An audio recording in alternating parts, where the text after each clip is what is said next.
Hello, everyone, and welcome to the Ohio Peace and Conflict Studies Network's webinar series highlighting some of the great work happening in our 19 partner colleges and universities here in Ohio. Today, we're going to be highlighting Cuyahoga Community College's great work with their program manager, Ty Olson, for their certificate in Peace and Conflict Studies. So we're excited to hear a little bit more about the evaluations that they've done and some of the great impact for the students who've participated in that program over the last 10 years, I think it's been, for their certificate program. Really exciting. And what I'd like to do, though, is let you know that the Ohio Peace and Conflict Studies Network, what you're seeing here now, is the website. So if you've missed any of the past webinars, you can always go to our resources page, click on webinars here, and it will take you. So if you've missed any of them, you'd like to see what some of the other colleges and universities in Ohio are up to, you can come back and see those in the archives here. Ties will be recorded, so if you'd like to come back to it, or if you would like to share it with others, we'd love for that to happen. And so you'll be able to find it here on our website. So today's is on why our peace and conflict studies programs matter, taking a look at the lasting impact on students with Ty Olson. I'm going to hand it over to Ty then. Just a moment. Great. Thanks, Jen. Welcome, everyone. I'm going to see if I can share my screen here. Oh, it's showing that it's disabled, Jen. I might need just one moment. We'll have you make you the co-host. You are now a co-host. Okay, awesome. Great.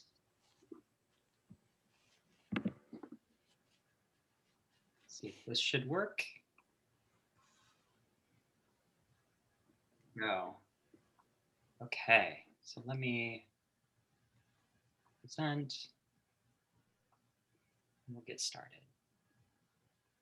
So it's great to be on here today, and hopefully everyone can see the screen now. I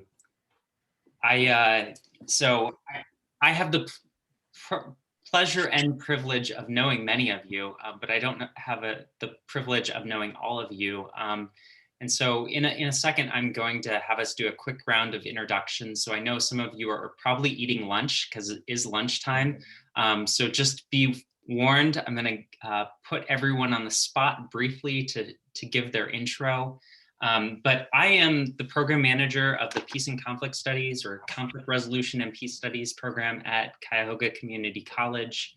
I've been at the college for about 8 years now, and I have a background in conflict resolution, and I'm currently working on my PhD and in the field.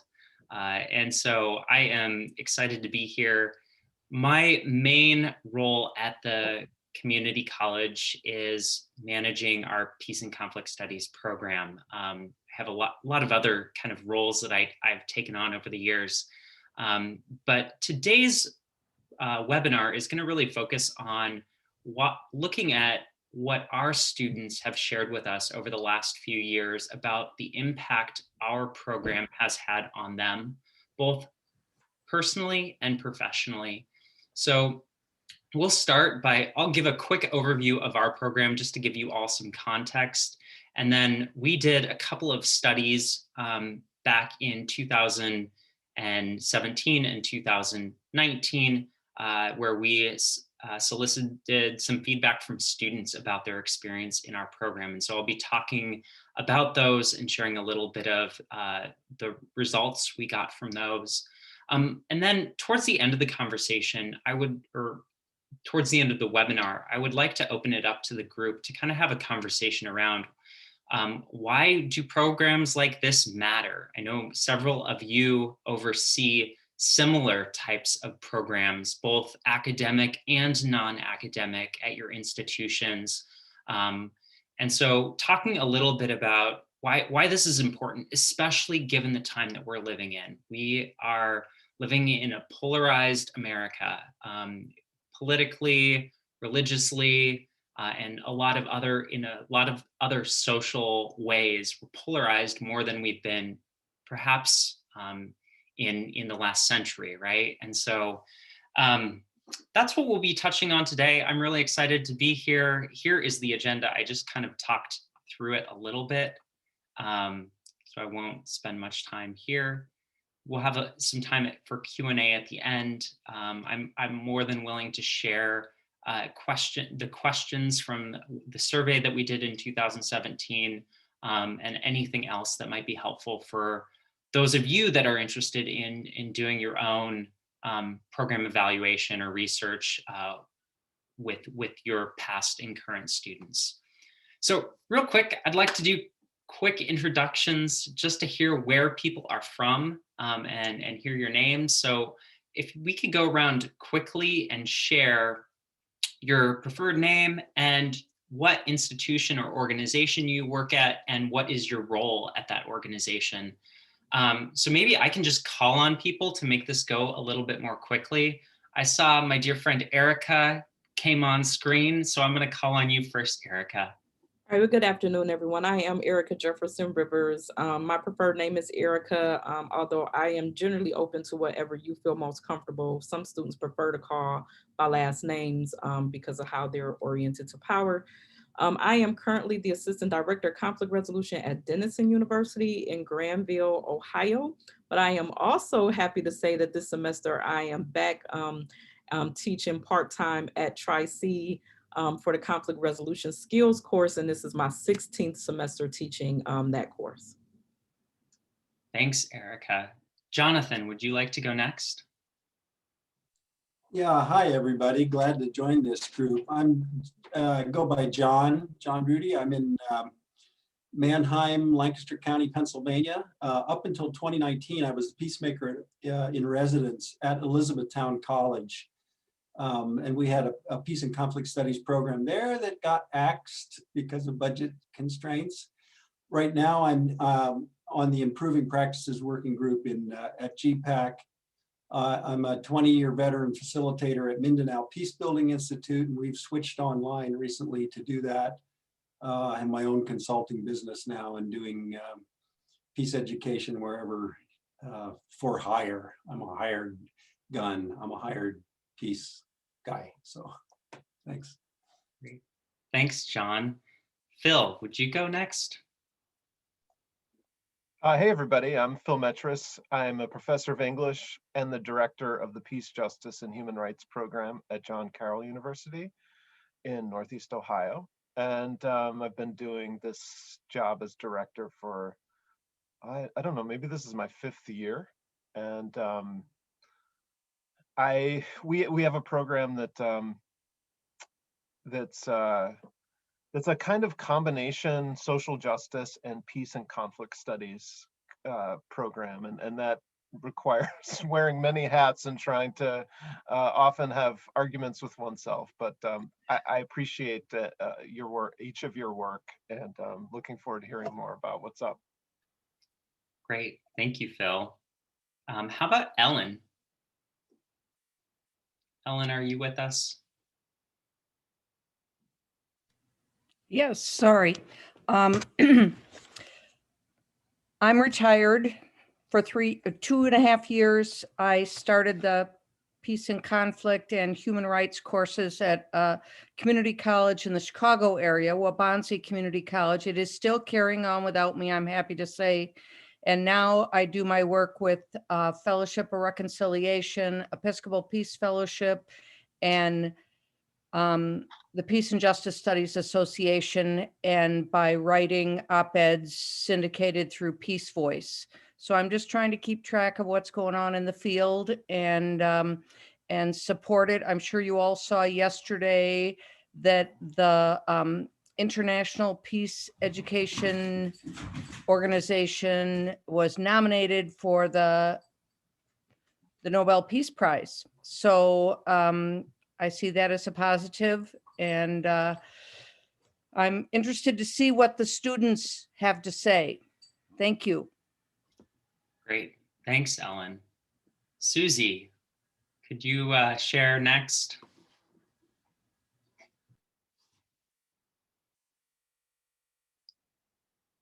Sorry. I couldn't unmute myself, but I'm retired and I am not active anymore in this field, but I also appreciate what you all do. Thanks, Susie. Retired from Tri-C just Right. recently, right? Yep. Good to have you on. Stephen, how about you?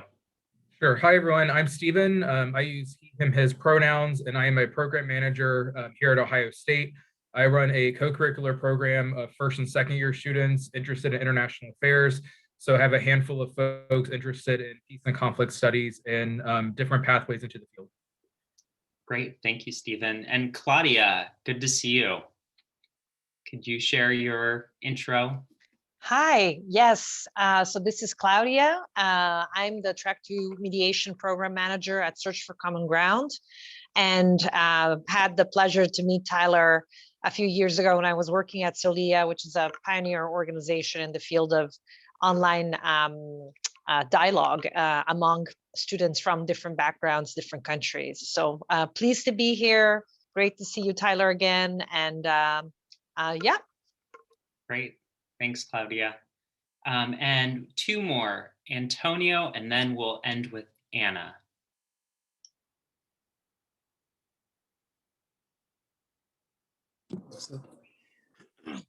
Good afternoon. I'm Antonio Sanford. I work in the Cleveland Metropolitan School District with the Winning Against Violent Environments Conflict Resolution Program, where we do peer mediation training for students. And we also focus on social emotional learning, conflict resolution education, and doing workshops for faculty and staff. Thanks, Antonio. Anna, I'm not sure why my screen is going in the wrong direction, but could you share your intro and then we'll get started? So Ty, this is Jen. Anna looks like she's having a little trouble with the connection, so she keeps sort of coming in and coming out. So maybe at some point, if she's able to get that stable, we'll have her join us. Okay, great. Sounds good, Jen. So we'll jump right in. I thank you all for your introductions. It's great to have you on.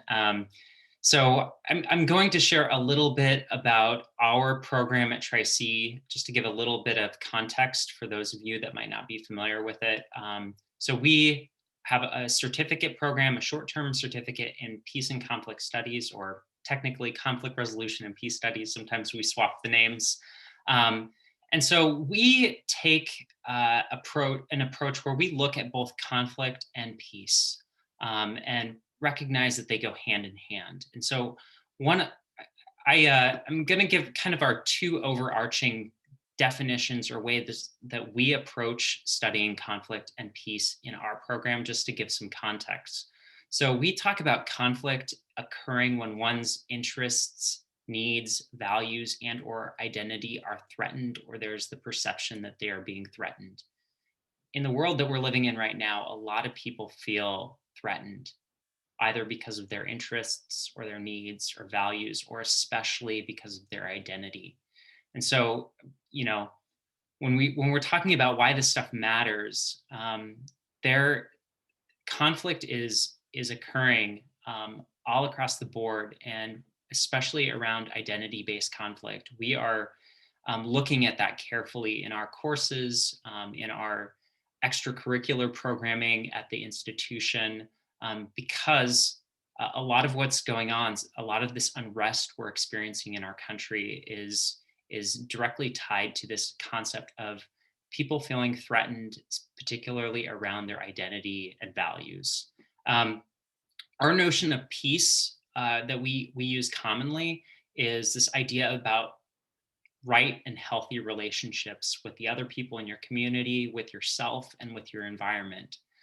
So those are kind of our two guiding definitions for how we approach our work of conflict and peace studies at Tri-C. We use a lot of other definitions and frameworks, but these are two that we lean on heavily.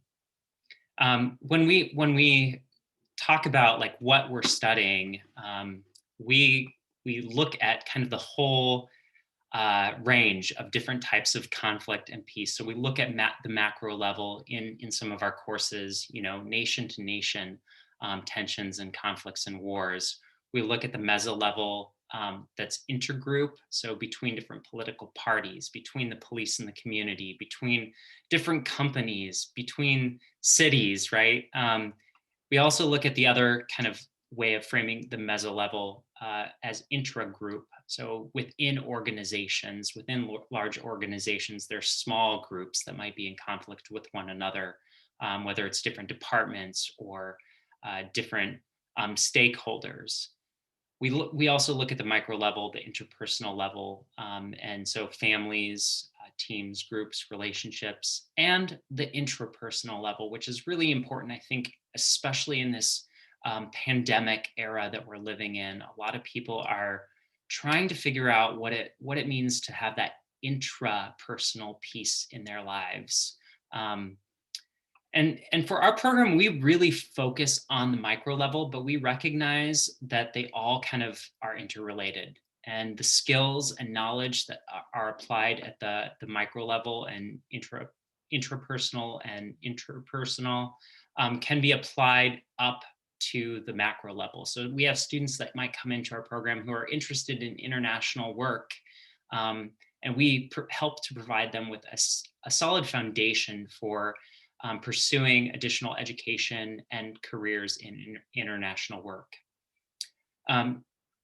Quickly, our program objectives, we have 4 of them. One is to learn how to analyze and assess conflict in its various stages and manifestations in order to engage it effectively. Second is to learn how to become a more effective communicator in difficult situations or tense situations filled with conflict. The third is to learn how to facilitate community building and make a positive change in your own context, whether it's your workplace, community, your school, etc.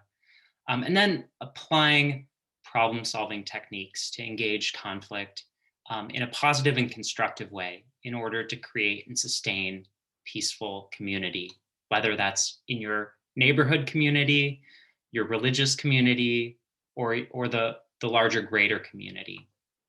I'm not going to spend a lot of time here, but we do have 3 core classes, and then we also require students to complete English 1010, as well as roughly 3 additional elective courses, and they have a long list of elective courses that they can choose from at our institution. So now getting to kind of the substance of today's conversation. Back in 2017, we did our first survey in a while. And just to give a little bit additional context, back in 2009, one of our faculty, Dr. Kate Catanese, and some student interns from Kent State University conducted an initial study that was framed as a needs assessment where they went out into the community, different organizations throughout Northeast Ohio, and basically asked them about what are the skills and knowledge sets that you're looking for in students as it relates to like conflict. And overwhelmingly, the organizations that participated said, we're looking for people that know how to deal with interpersonal conflict well, that have the skills to listen, to take in different perspectives and different points of view, to deal with diversity in an effective and constructive way in the workplace. And so that was kind of our initial study, and I'm not getting into detail about it, but this 2017 study was in part to see how well are we doing in meeting some of those objectives that we had set out to meet when the program was established over 10 years ago now. And so we put together a 15-question survey, plus a few additional questions related to demographic information, and distributed it to over 250 students who had at least completed one of our core classes, one of those 3 classes that I had highlighted in the previous slide. We had 53 individuals respond to the survey, and the survey was really intended to provide anonymous feedback. Our aim was to collect, valuable information that kind of highlighted the value of our program and would help us assess how we're doing in terms of our teaching and our organization, and how relevant is what we're teaching in our program, and how are we preparing our students. We incentivized this survey with a raffle for a $25 gift card, and which ended up, I think, being success, having 53 individuals respond out of 250. That's approximately 20% response rate. That's pretty good, considering past surveys at our institution don't usually get a 20% response rate.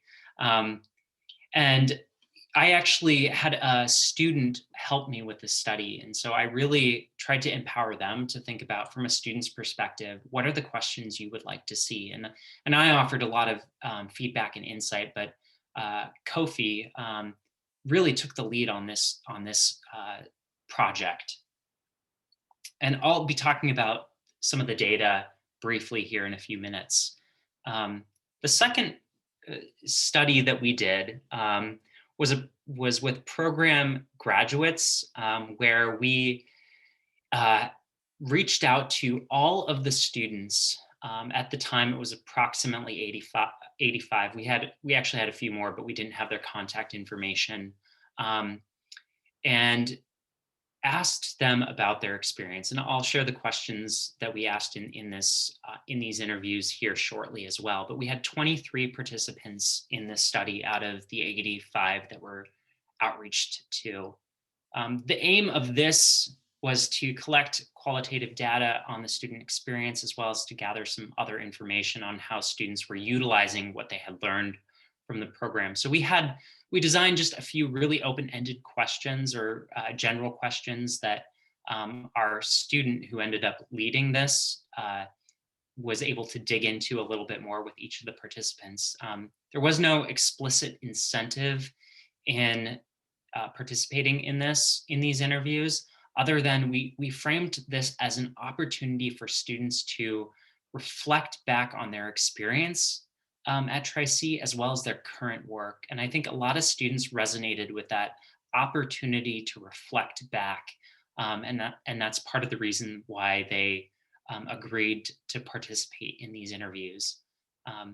The interviews were all conducted by a student of ours, again, Ecclesia Jenkins, who did just an excellent job interviewing students, reaching out to them, interviewing them, and came up with some really interesting stories and scenarios and data that we have used to inform our work moving forward.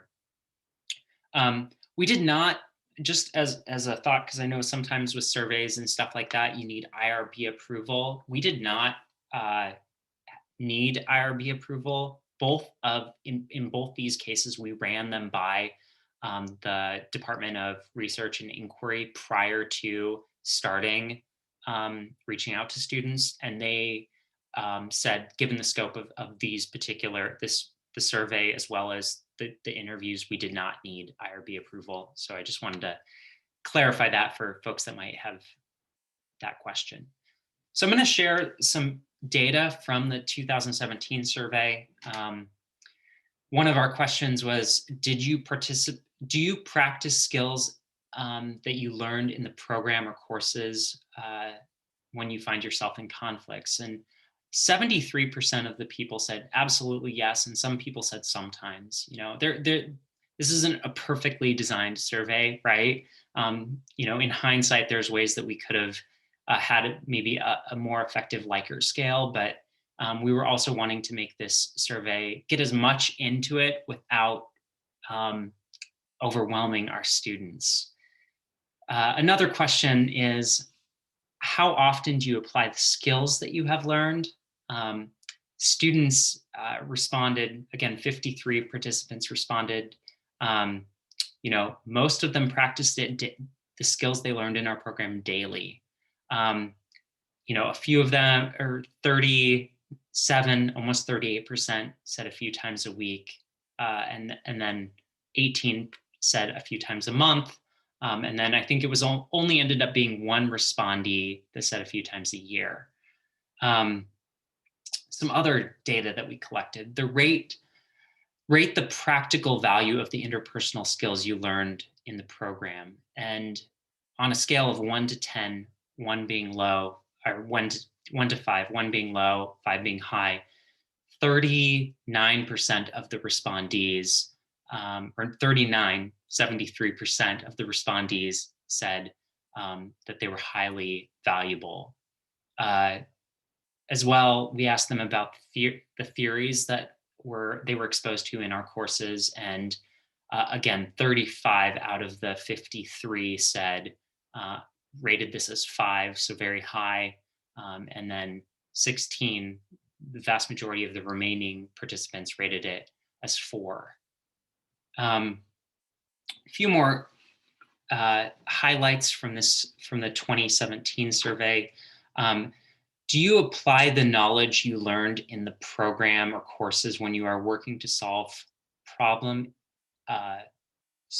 solve issues in your community, workplace, and home? And if you all recall going back to our objectives, one of the objectives of our program is to empower students with problem solving skills, for particularly around conflicts. And so 81% of them responded yes.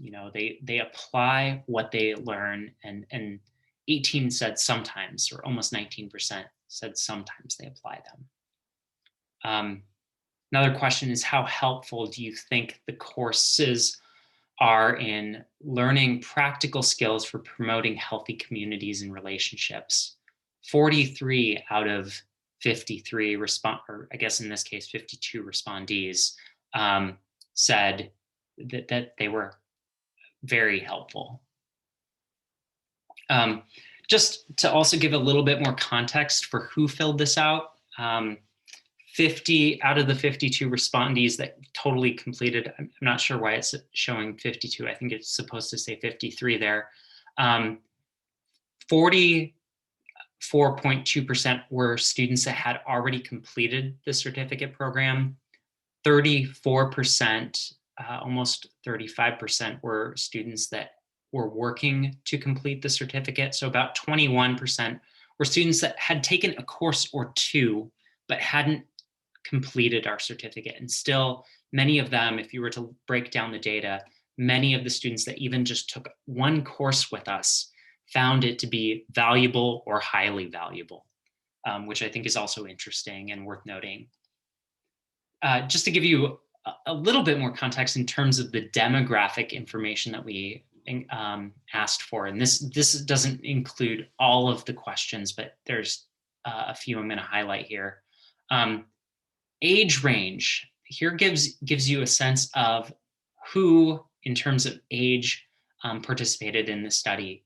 The vast majority, or at least 50% of the students that have completed our program are under the age of 30 when they complete the program.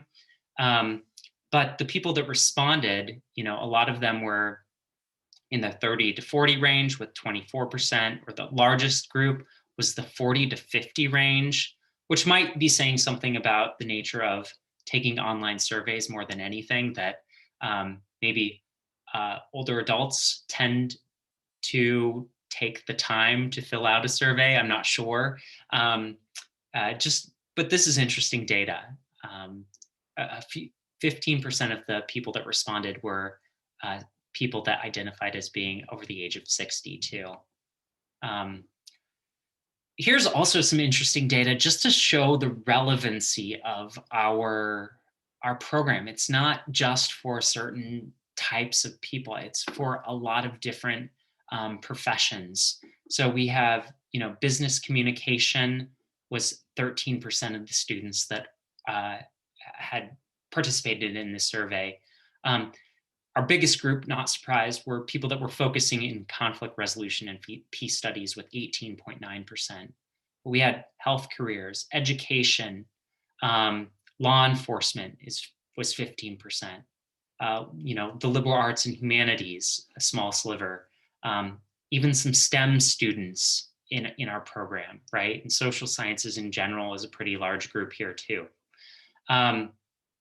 And this is my last slide in terms of demographic information, is just looking at the diversity of who completes our certificate program, or who takes courses at least in our certificate program. We have high school GED students to students that had completed just a certificate. In most cases, the certificate at Tri-C was probably the conflict resolution certificate. About 20% of the folks that participated in this, the highest level of education was their associates. 22, tied with our second highest, is people that already have a bachelor's degree. We have quite a few people with master's degrees that come through our program. And we've had a couple of doctorate students come through our program. And I think both of them, there might be three, at least two of them participated in this study. So just some interesting highlights. So I know I'm going quickly just because I also want to give us some time for conversation, and hopefully I'm not going too quickly through this, but I'm going to shift to our 2019 interviews that were conducted by former student Ecclesia Jenkins, who now is a student at Kent State working on her bachelor's degree in conflict and peace studies in their program there. So these are some of the general starting questions. And when we were working on designing this, we decided to go with really open-ended. And then Ecclesia and I spent some time kind of practicing, okay, what are some questions that we could ask as follow-ups to dig in a little bit? So it really was a great opportunity for her as a student to get some firsthand research experience too. But these are some of the general questions that we offered, not all of them, but some of the ones I want to touch on. So we just asked students, what are they currently involved in? Some of our students were graduates from years ago. Some of the students were still studying, all of these students were graduates for the 2019 interviews of our program, had completed the entire program. But some of them were fresh students, brand new, had just graduated the semester before, and some of them had been out of the program for, I think the longest one was 8 years.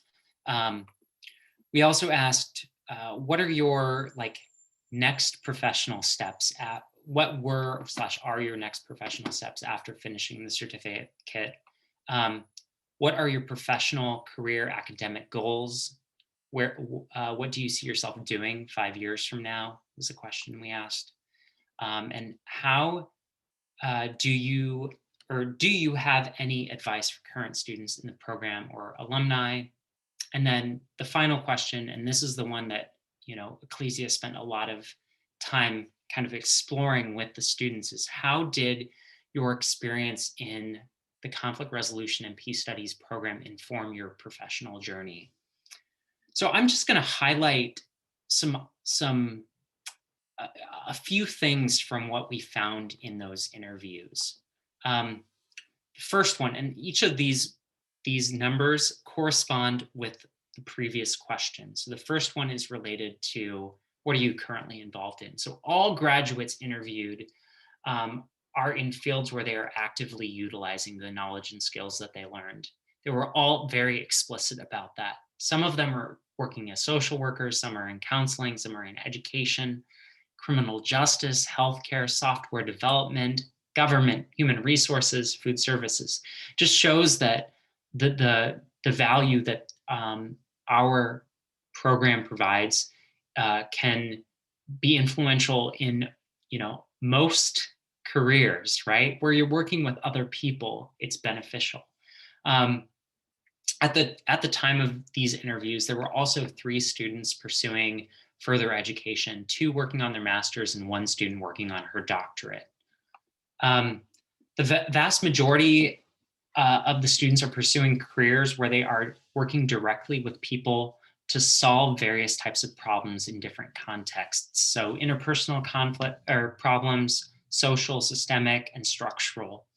We have a few students, a few in government now, one that's working for Sherrod Brown. We have students that are working as mediators, both community mediation and for the court system. So people are doing some very interesting work as a result of this program. We had a few students that participated in the study that are doing work internationally now, one in Northern Ireland and one in Australia, which is really cool. The responses to the 5-year goal question really ranged. It's with limited time, I'm not going to get into them because everyone was different, but for the most part, students talked about furthering their education or advancing their leadership within their organization they already served in. Actually, very few students talked about changing jobs, which was interesting.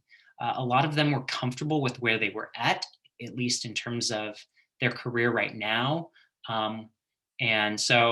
But we're interested in developing more leadership skills and moving up in the organization, or again, continuing their education, in most cases towards a master's degree or a PhD.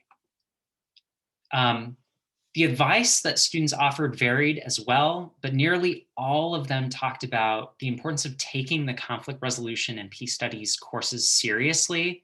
They taught the idea of them being vital came up in a few different ways, and the importance of practicing the skills intentionally was also another common trend among those students interviewed. And then finally, overall, students stated that the program empowered them with the skills and knowledge to more intentionally and effectively navigate conflicts constructively in their personal and professional lives. And I kind of stole some of this language from some of those interviews, but that was a resounding theme. All 23 participants spoke really highly of their experience in the program.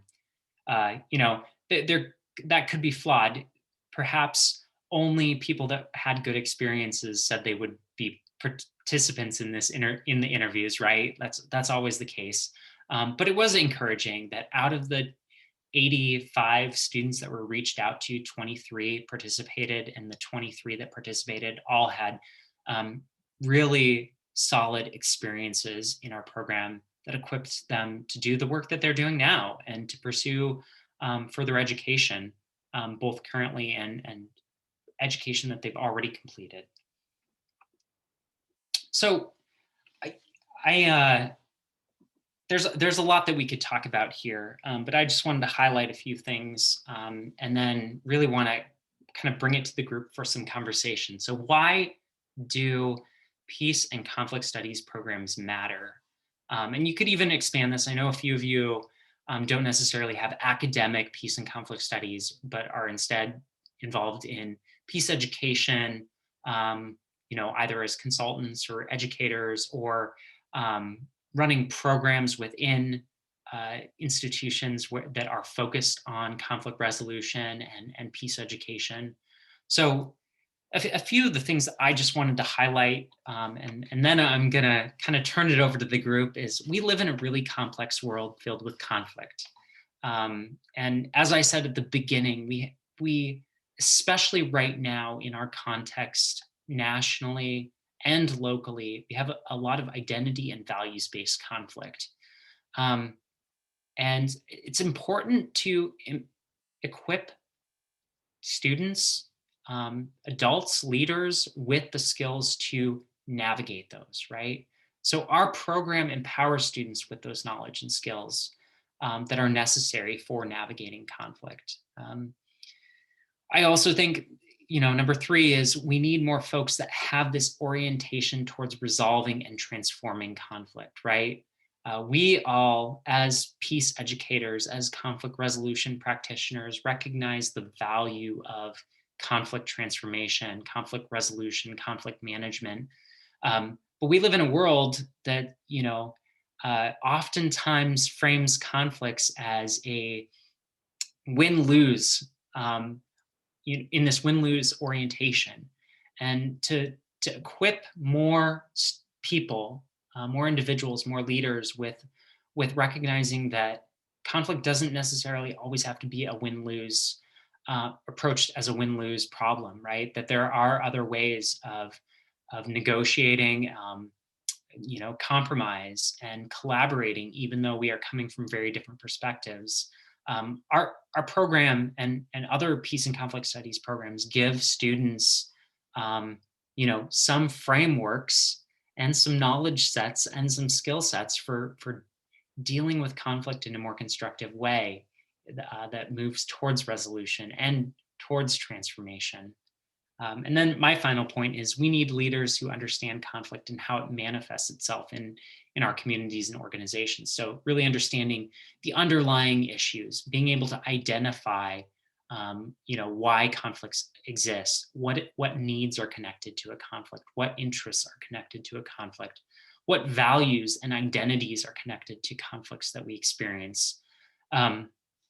So yeah, we need peace and conflict studies, I think, more now than in a long time, or maybe right now, maybe that's not the right way of putting it. We've always needed it, but I think there's an opportunity right now to highlight the value of these types of programs, because with the racial inequity and racial justice stuff that's occurring in our nation, with fake news and the whole idea of truth being ambiguous, and more so than ever before, with a lot of with families breaking up because they didn't vote the same way, right? It's a really important time to equip more folks with these skills, with these orientations, with these knowledge sets, for dealing with conflict in a constructive way that promotes equitable relationships in our communities and organizations and nation. So I'm gonna share this, and then I'm gonna kind of open it up to the group. So one of the things that I wanted to do, and I know we have about 15 minutes left, is really just kind of have some conversation. I'll take some question and answers, but I'd also like to kind of hear how do we frame the value of peace and conflict studies to others? That we know that this type of education is critical and valuable in our current national and local contexts, but sometimes peace studies still has that stigma, that's decades old of not really of being pacifist, right? But not really being willing to engage in these hard conversations. But that's not at all what we're about, right? We're wanting to equip people with the important skills for dealing with conflict, not being afraid of conflict, willing to address it, to dig into it. And so I think, how we frame the value of this field really does matter, and the value of these programs. So my question, and then I'm gonna stop sharing my slide and kind of open it up to the group for some more interaction and me not just talking at you all, is how can we be more intentional and strategic about framing the value and sharing it with potential students or insert potential leaders in our organizations, in our communities, and in the world. And so that's where I'm going to end. I know I rushed through a lot. I'm going to stop sharing my slide and kind of open it up to the group. If I can stop sharing this. So. Thank you so much, Ty. So thoughts? As Ty mentioned, we have a little bit of time left here. After that research is really encouraging to me as being involved, in particular with teaching the skills course for so many semesters during the certificate program. And this is statistics I would like to share, with my classes as they go forward. But I think one of the ways that we are more intentional, one of the things that I'm working on actually this semester here at Denison, is really showing the crossover between these skills and how these skills relate in the work world. How do you take these skill sets and put them on your resume? Even if you don't have the certificate per se, but you can show these skill sets and how it sets you apart from other people coming for these same type of jobs, but don't have that specific skill set. I think another way to be intentional is to move away from this idea that they're quote unquote soft skills, because they're certainly some of the hardest skills that I have to use every day as a mediator, as a student conduct professional, and then just, in my own household as a newlywed, as somebody's mama. So I think just really owning our own story, so to speak, and being narrators of that story and what these skills actually mean, and then taking people to task about whether or not they actually do them as well as they think that they do, and then offering those nuggets that we know, right, that might help them move on or move forward. Great. And Antonio too. Thanks, Erica. Antonio, I think, had a comment too. Yeah, so I think that a good way to highlight it is to, is to get to some of the professors that teach other subjects. So I'll give you an example. So when I was taking human services courses, as a practitioner, I could see a lot of what I was doing fits into the human services the profession, even in their curriculum. And even when I would do group projects with my classmates, I would often interject a lot of conflict resolution ideas and concepts that, since they're not kind of I was kind of like the only one that's kind of thinking that way, if that makes sense. So when I would bring those, it was like, oh man, it was like a light bulb going off. So I think that some way kind of to what Erica was saying, not just even just showing them in the profession, but even when they're in the class, like how they take different units and isolate and have different unit on a specific topic. And I think just showing that, I think will, get that light bulb, that aha moment to happen. And then I think it'll get more people to either want to take a class or get the certificate and try to use the skills within whatever degree they're going after. Thanks, Antonio.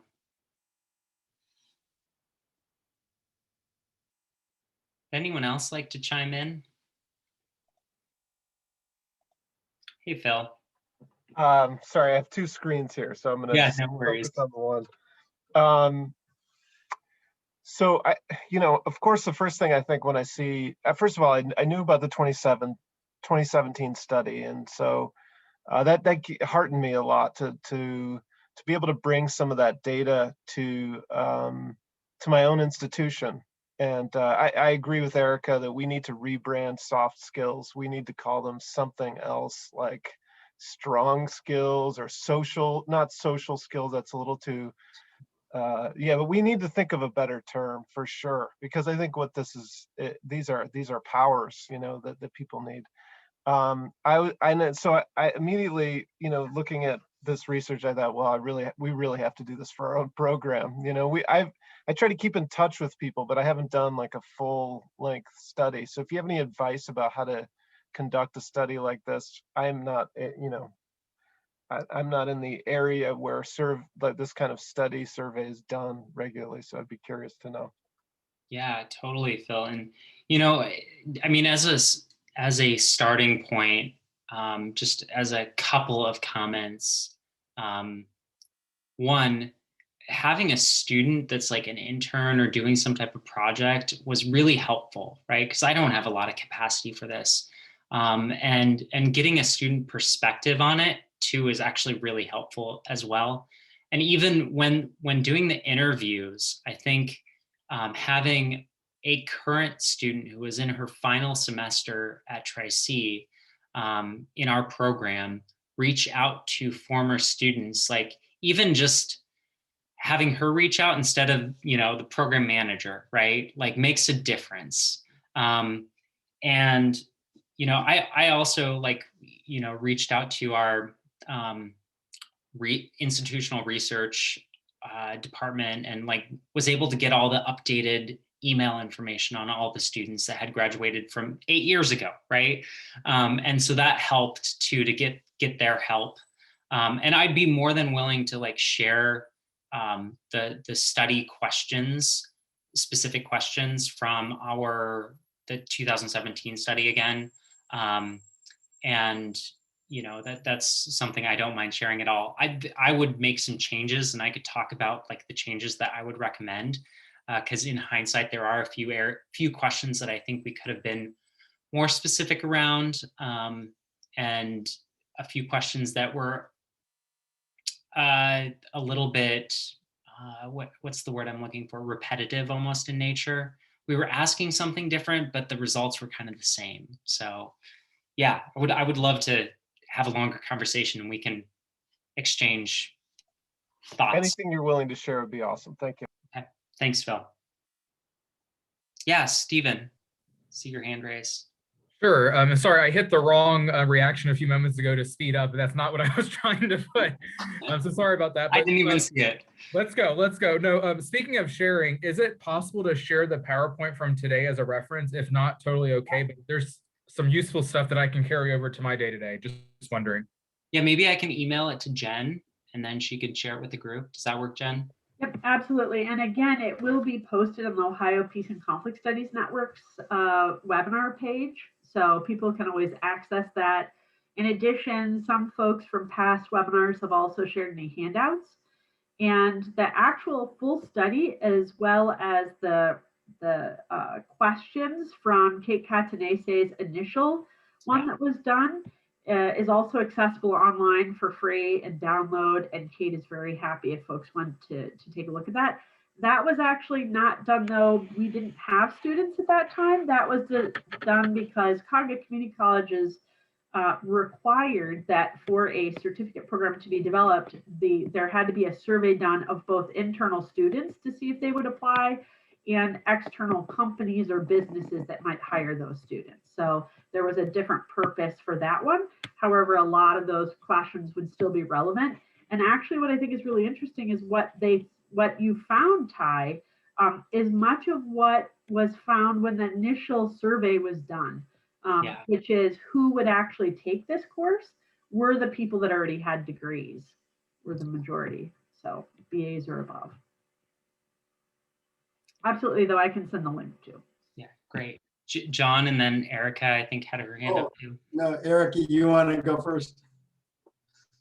Okay. Go ahead, Well, shout out to Erica. I did a residency with my brother at Denison in 2018. I'd be glad to talk to you about that. and we totally missed your department. I'm not sure what happened. It was arranged by the music department. This is very interesting. You know, I was peacemaker in residence, taught in the Peace and Conflict Studies at a formerly Church of the Brethren college, and they could not figure out that the value of a program like that when it came to budget cuts. So one of the things I'd like to say is making a case for this is almost a matter of existential threat. For some of you, maybe it isn't, but all of a sudden, when things get tough, universities go, well, what has the least amount? And as you think about, I was glad to hear you say that you had so many disciplines in yours, because I would take a look at some of the courses I taught, and they would have a dozen or a dozen and a half different disciplines. Maybe half of the students came from the Peace and Conflict Studies minor, but the rest came from everywhere else. So if you look at Alliance for Peace Building's kind of framework of peace building 3.0, which is that peace building isn't a field in and of itself, but it is a framework or a lens to overlay, that puts these kinds of programs even further in peril, because now we have students from everywhere, and it's really hard to make the case and put it forward time after time that it's a skill set, as you very well laid out, Ty. It's a skill set that graduates go out with. But on the other hand, you know, when things get squeezed on the margins, these things come apart. And so I'm just, it's desperately needed. And Erica, thank you for raising this. These are soft skills. We want a softer world, right? On the other hand, it's tough stuff. And whether it's international realm, whether it's interpersonal, whether it's inside ourselves, there's a lot of work to do here. So. I guess I will add one other thing. It seems, at least here at Denison, and I would imagine it echoes other places, that there's this trend toward more interdisciplinary work. And I feel that does offer somewhat of a bright spot to fields like ours at this point in time, because it started off interdisciplinary. It's by nature itself is interdisciplinary. And so I would say that as professionals, if we're at least in higher education, I don't know how this translates in other spaces, that we remember to interject ourselves in these interdisciplinary type of conversations as new courses are being created or new departments are even being created, and really trying to think through how does what we offer fit into that space. We've been nestled under so many other departments like political science in a lot of places, or communications, where I completed my undergrad at Cleveland State. But really trying to figure out, with this move or this trend toward or embracing of interdisciplinary type of work, is there a space to be niched out there for our work, and what that might look like? And then secondly, just really for me too, at some point making a big push for this work to be part of the general education requirements. I almost don't care where you house us at that point, but students come in and learn how to write a research paper, they learn how to get along, they learn how to manage conflict. So that's my soapbox, and I'll step off anyway. Can I add on to that what I found at E-Town was that in many of the other disciplines that used to feed students into my class, there was a professor or two, or maybe even a departmental focus on getting some of these skills, because they knew how necessary it was. You're an engineer, you got to work in teams. You don't have the communication skills to do that. And so if you can ingratiate yourself in some of these other departments and really gain allies, then when it comes to academic committees and the budget cuttings, you've really got a solid footing, because people understand how this reinforces what they're doing in their departments. Absolutely. Thank you so much, John, Erica, Antonio, Phil, who I know had to get off. A big thanks to Ty for being willing to share his time. And I do have to say, not only a big thanks to Ty, but also to Erica, because she, as she mentioned, has been teaching that skills class. That's one of the core 3 classes for the last 16 semesters. So if we're getting some good results in students saying those skills, they're able to use them, that's in large part because of the professors who teach them. So big thank you very much. Ty, anything else for the good of the order here before we close and I share a couple of links? No, just actually, yes. Just thanks again for this opportunity today. I was looking forward to this, and I'm glad it worked out, and we had such a great group. And my email is ty.olson@tri-c.edu if people are interested in connecting. I'd love to have further conversations. Jen, thank you for organizing this and for all your work. I didn't mention this at the beginning, but Jen was foundational to our program getting started at Tri-C. So thank you, Jen, the impact you've had. So thank you all. Great, thank you. So one thing I'd like to share then real quick as we close is for those of you who wanted to take a look at the initial survey that was done to actually justify the development of the certificate program at Tri-C, you can take a look here at creducation.net. And you'll find the manual. It says for community colleges developing programs in peace and conflict studies, but you'll be able to access the actual study that Kate did, as well as the tools that she used.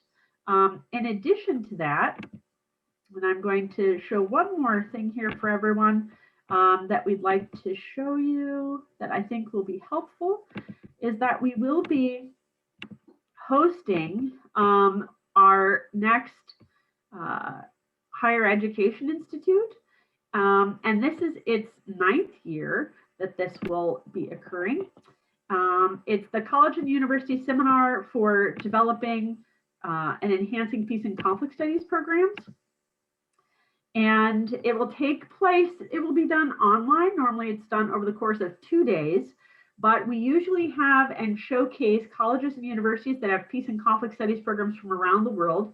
This will be done in partnership with GPAC, which John Rudy's a part of, George Mason University's Carter School for Peace and Conflict Studies, and the Ohio Peace and Conflict Studies Network. So it's March 22nd through April 16th. And the focus of each of these, we look at how do you develop the good practice with highlighting those colleges and universities, lessons learned on courses, pedagogy, capacity building, how you develop those minors, how do you evaluate your programs and student programming. So take a look at the Ohio Peace and Conflict Studies Network page, and we'll be sure we email all of you about this opportunity. And lastly, on the Ohio Peace and Conflict Studies Network page, you can always access past webinars and any handouts as well from the resources page. Thanks again so much for joining us. And Ty, big thank you for all your hard work. Thank you all. Be well. Peace. Take care. Thank you.